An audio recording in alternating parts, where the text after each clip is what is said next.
Hello, and thank you for allowing me to speak today. Today I want to talk a little bit about NCBI tools. Our mission is to help users convert data into knowledge. And the way we do that is that we preserve data, we archive data, we help to organize data that's submitted to our archives, we help with analysis tools to create knowledge. We support workflows for annotating data and other bioinformatic pipelines. We provide services and training, which enables research, which produces more data that comes into our archives. So our archives are valuable for public health, as far as we have sequence archives, GenBank and SRA. We have metadata archives. We have the NCBI taxonomy database for classifying data. We have BioProject and BioSample, our organizing tools. I'll talk about that a bit in the next slide. We collaborate with different standing groups, including PHA4GE and the Genomic Standards Consortium, to build standards for metadata and data. We build tools for both tools that we use internally to do analyses, as well as tools that we make available to the public so that you can do your own analyses. And we do some training in bioinformatics and using our tools and our resources. We also, in addition to the sequence resources, we also have literature resources, and we try and connect the data with the published research in order to make it more useful. There are two different areas that I'll talk a little bit about today, and one is a pathogen project for foodborne pathogens, and the other is some of the work we've done around SARS-CoV-2. So we have two sequence resources. One is GenBank, which stores assembled and annotated sequences, so genomes, single genes, genomic, partial genomes. We've been doing that for about 40 years, and the data keeps growing and growing, and we provide support in submitting the data. We provide tools to analyze the data afterwards. We also have SRA, which is an archive that stores the raw reads, and that allows users to analyze data on a grand scale, and has been helpful with, as you've seen in a number of the presentations today, in being able to do epidemiology. We have three metadata resources. There's the taxonomy database, which classifies and stores organism names, which you need to know what you're sequencing, so we have a name associated with it. We have BioProject, which is an aggregating resource where you cite a bioproject on all the data that's being submitted so that a user can come and find all the data that's associated with an initiative.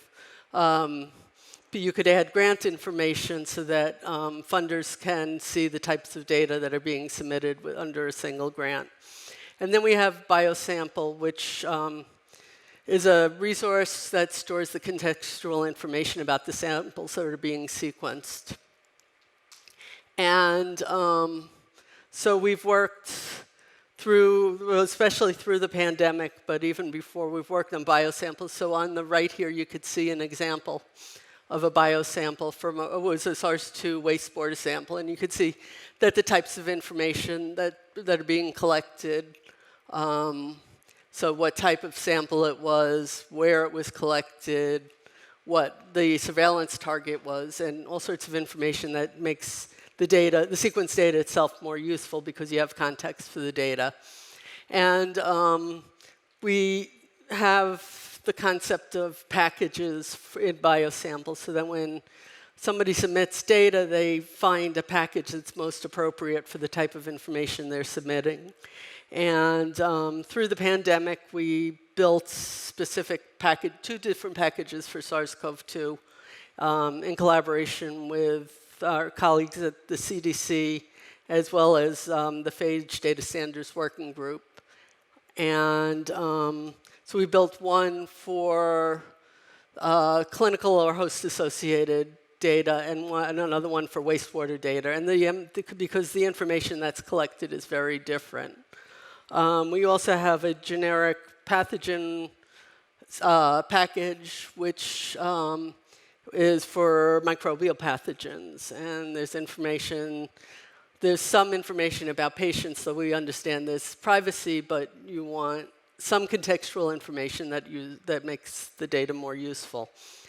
More recently, in collaboration with Ruth Timmey from FDA, we've built the One Health Enteric package. And that also collects specific information. So NCBI doesn't not work alone on the sequence archives. We're part of an international collaboration, the INSDC, with ENA in Europe and DDBJ in Japan. And we've been collaborating for over 40 years. And we exchange data regularly so that data submitted to ENA will wind up in the NCBI archives, and data that are submitted to us will wind up in DDBJ. And there's daily data exchange where we share standards. We're working on sharing minimal validations. We provide open and unrestricted access to the data. We hope to have globally comprehensive coverage, and we are very much part of the scientific process. Many funding agencies, as you just heard, the previous speaker, require that data be deposited in a public archive. Many journals require that data be deposited in a public archive, and it's an accession number is cited. So NCBI offers many tools to access the data as well as to analyze the data. We have web pages where you could do a query and download data, mostly for small data sets. If you want a larger data set, we've started this new resource that has a command line interface called datasets, and you could get, for instance, all the SARS-CoV-2 sequences from South America. Or you could limit searches, or if you want all the E. coli sequences, you could get a download package, and also the metadata packages. So you could get all the sample information, for instance. We have specific resources for a virus resource, and I'll talk about that a little later, as well as a pathogen detection resource. And data is also downloadable by FTP. We also offer analysis tools. BLAST has been around for a long time. It's a sequence alignment program that you could use to find similar sequences. We have for submitting bacterial or microbial genome, well, actually all eukaryotic genomes, prokaryotic genomes, we have a contamination screening suite that will find and remove contamination. And it's an alignment-based tool, and that's also downloadable, so that you can install it and run it prior to submitting the data.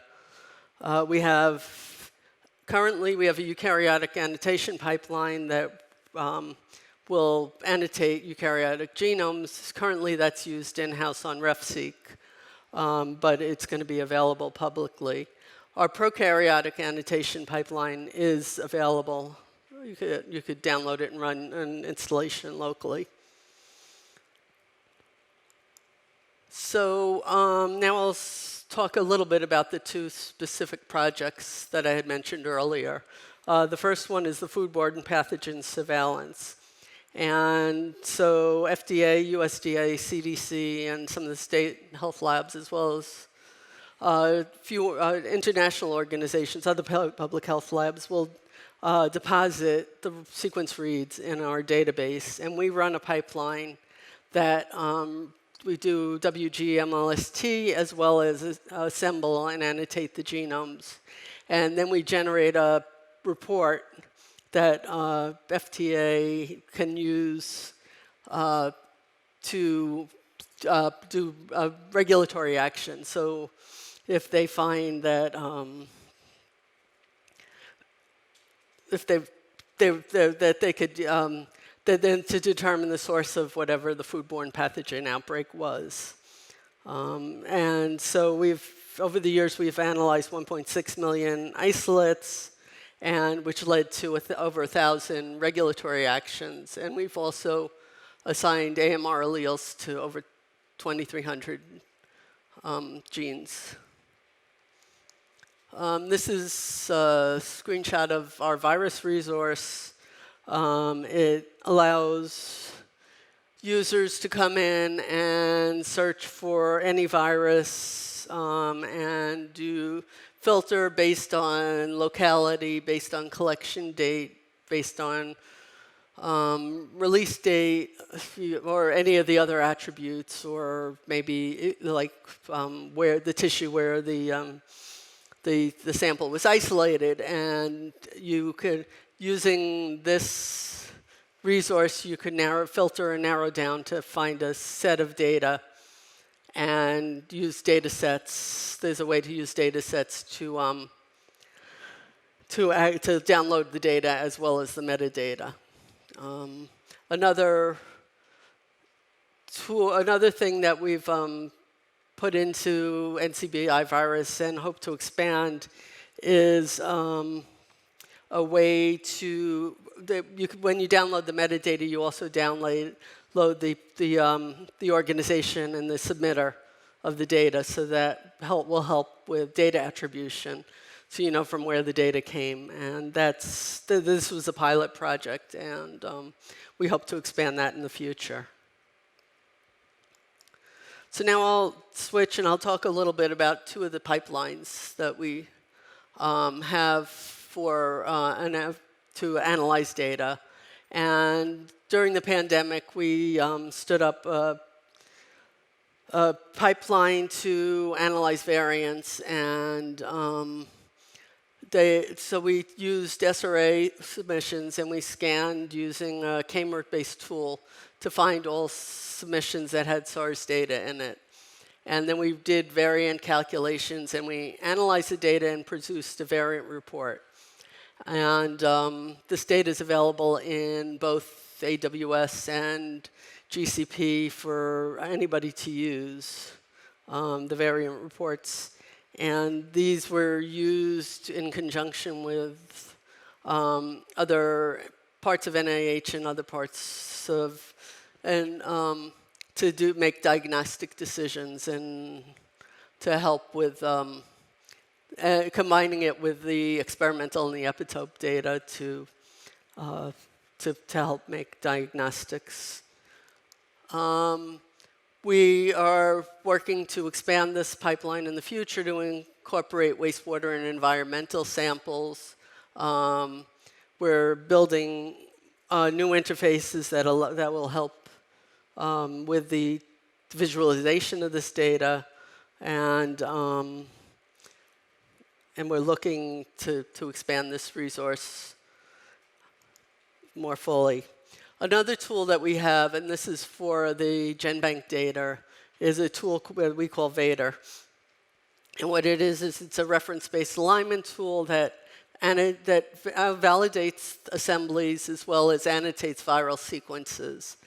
And currently, we use it in-house for submissions of dengue virus, norovirus, SARS-2, and Mpox. And so when data comes in of those types, you submit the assembly, and we run it through Vader, which will validate the sequences, and then it will put the annotation on and then push the data out into the public archive. If there are problems with the data, then the submitter is notified so that they could fix the data. This is also available on GitHub, and anyone can use it.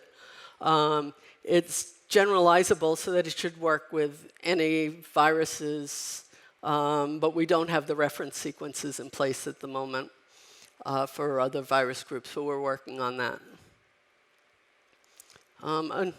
Another tool that we have in SRA is, we call it the SRA taxonomy analysis tool. And this is a K-mer-based approach to identify what the reads are within, what organisms the reads belong to within a read set. And here's an example of a wastewater sample.